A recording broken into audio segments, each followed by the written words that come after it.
Welcome here for Punch Out Boxing. I am here with Barnsley's finest, Callum Simpson. Yeah, my understanding is you're dreaming of having a fight at Oakwell one day. 100%. It's become more than a dream now. It's going to be a reality very soon, hopefully. See, my only memory of Oakwell is from 1999, David Ginola running past the whole Barnsley team, eliminating them from the FA Cup. So you'll probably want to put in a better home jam performance. Yeah, definitely. Yeah, 100%. I feel like I'm representing them well at the minute. I'm doing well, and I don't plan on stop doing it. I don't plan on stopping doing that. And how? Yeah, and you're not mucking around. This Mexican guy, MACIAS, yeah, he's got a few defeats on his record, but last two fights, world ranked guys. Bazinian ranked number 2 and 3 in the world. Silyagin, the Russian, number 13. Neither of them could get him out of there. So you make a stoppage, you're sending shockwaves through the division. Well, that's it, mate. 100%. For me, this fight, it's not even about trying to get a stoppage. It's just showing that I'm up there at that level. These are the kind of fights that I want. And if I'm not, obviously we're a last minute step in, and I said yes to it straight away because this is the kind of fights I've been asking box for, asking management for. I want the fights that show that that's where I want to be. It shows how much confidence I've got in myself and how much confidence my team's got in me as well. And hopefully you see that come out on Saturday night as well. Yeah, indeed, a clear sign. Your sort of L plates are off. The apprenticeship's done from here on. Serious fights, all towards the championship level. Yeah, 100%. That's how I want to finish. I want to finish this year with a British title fight. Hopefully, and, this is just the next step in achieving that. And in boxing, it's all about levels. And for me, I feel like I stepped up massively in my last fight, and I'm stepping up again. I mean, the hardest thing about this game might be for you the negotiating the politics. I don't know if you could get that British title fight. There's probably a long queue, but are you mandated for that?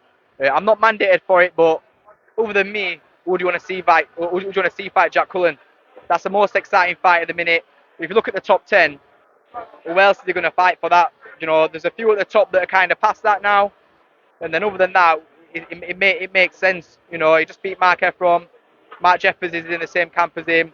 There's Ryder and Parker. I think they've fought for bigger things. So it's the most exciting fight for me. I want to fight.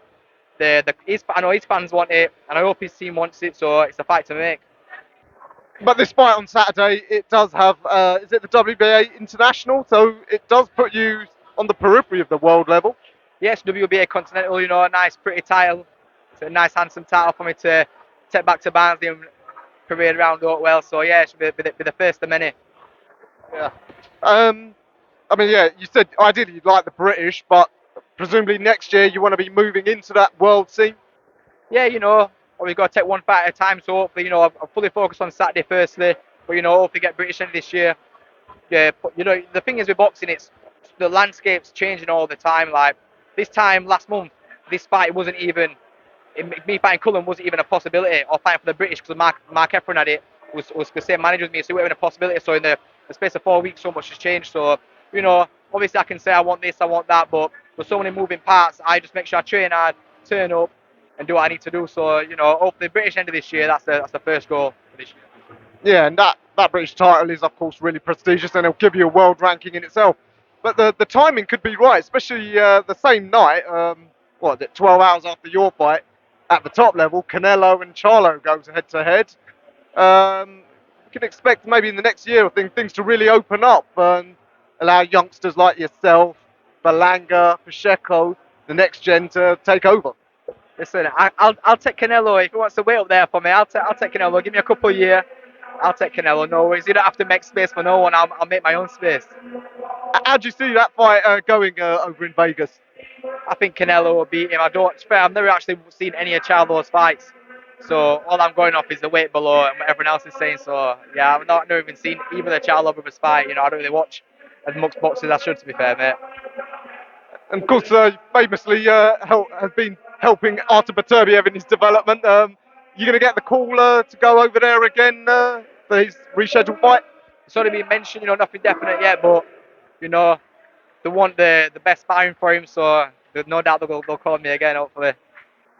And in terms of dimensions, can't get a better sparring partner than yourself. You're the same height as Callum Smith, I believe, 6'3". Yeah, 6'3", yeah, so same height as him, obviously, coming up from super middle.